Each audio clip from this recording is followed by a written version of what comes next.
నిమ్మకాయల చినరాజప్ప చంద్రబాబుకు వీర విధేయుడు, టీడీపీకి వీరాభిమాని.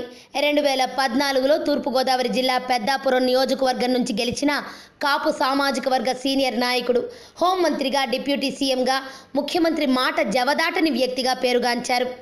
2014 ఎన్నికల్లో కాపుల్ని బీసీల్లో చేరుస్తామనే హామీతో గంపగుత్తగా ఓట్లేయించుకోవాలని భావించిన టీడీపీ గోదావరి జిల్లాలో ఆశించిన స్థాయిలో ఫలితాలు రాబట్టింది.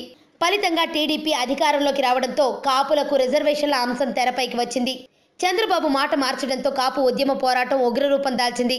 తమతో పాటు బలిజ, తెలగ, ఒంటరి కులస్తులను బీసీలో చేర్చాలనే ప్రధాన డిమాండ్తో కాపులు కదం తొక్కారు. ఫలితంగా జరిగిన మారణకాండ, కేసులు, విధ్వంసం, ముద్రగడ కుటుంబాన్ని హింసించడం అన్నీ తెలిసిన విషయాలే.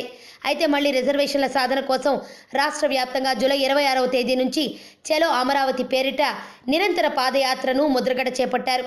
సరిగ్గా ఈ సమయంలో హోంమంత్రి చినరాజప్ప ఎలా వ్యవహరిస్తారనే అంశంపైనే కాపు సామాజిక వర్గాలు ఎదురు చూస్తున్నాయి. గతంలో చినరాజప్ప మాట్లాడుతూ ముద్రగడ పాదయాత్రకు ఎట్టి పరిస్థితిలో అనుమతి ఇవ్వమని, పాదయాత్రలో యువత పాల్గొంటే కేసుల్లో ఇరుక్కుంటారని హెచ్చరించారు. ఈ పరిణామాలతో ఆయనపై తీవ్ర వ్యతిరేకత ఏర్పడింది. కాపులకు న్యాయం చేయలేని పక్షంలో పదవికి రాజీనామా చేసి నిరసన తెలపాలని ఆయనను కోరిన చినరాజప్ప పదవి పట్టుకుని వేలాడారు. దీంతో కాపు సెంటిమెంట్తో గెలిచిన ఆయనపై ఇప్పుడు కాపులో తీవ్ర వ్యతిరేకత ఏర్పడింది. గత 3 ఏళ్లుగా చంద్రబాబు కూర్చోమంటే కూర్చుంటూ, లేవమంటే లేస్తున్నారనే అపవాదు ఉంది. నియోజకవర్గంలో కూడా పర్యటించింది చాలా తక్కువ సార్లు. అలాగే చినరాజప్ప అనుచరులు, ఆయన బంధువుల చేతివాటం, సెటిల్మెంట్లు, ఎదురు తిరిగిన వారిపై దాడులు చేసిన సందర్భాలు లేకపోలేదు. సాక్షాత్తు హోంమంత్రి సొంత జిల్లాలోనే శాంతి భద్రతలు ఆయన కాపాడలేదనే వాదన వినిపించింది. ఇదిలా ఉంటే తాజాగా ఆయన వ్యవహార శైలి వివాదాస్పదమైంది. నియోజకవర్గంలోని రాయభూపాలపట్నం గ్రామంలో అభివృద్ధి కార్యక్రమాల పేరుతో రాత్రివేళ గ్రామంలోకి వచ్చిన రాజప్పకు తమ సమస్యలు చెప్పుకునేందుకు వచ్చిన మహిళలపై ఆగ్రహం వ్యక్తం చేశారు. తమ ఊరు అభివృద్ధిపై దృష్టి సారించాలని మహిళలు చెప్పేలోపే ఆయన ఆగ్రహంతో ఊగిపోయారు. మహిళలని చూడకుండానే ఏదో పార్టీల అండ చూసుకుని ఇష్టం వచ్చినట్టు అడుగుతున్నారు. మేం చేసే అభివృద్ధి పనులకే వత్తాసు పలకాలంటూ మండిపడ్డారు.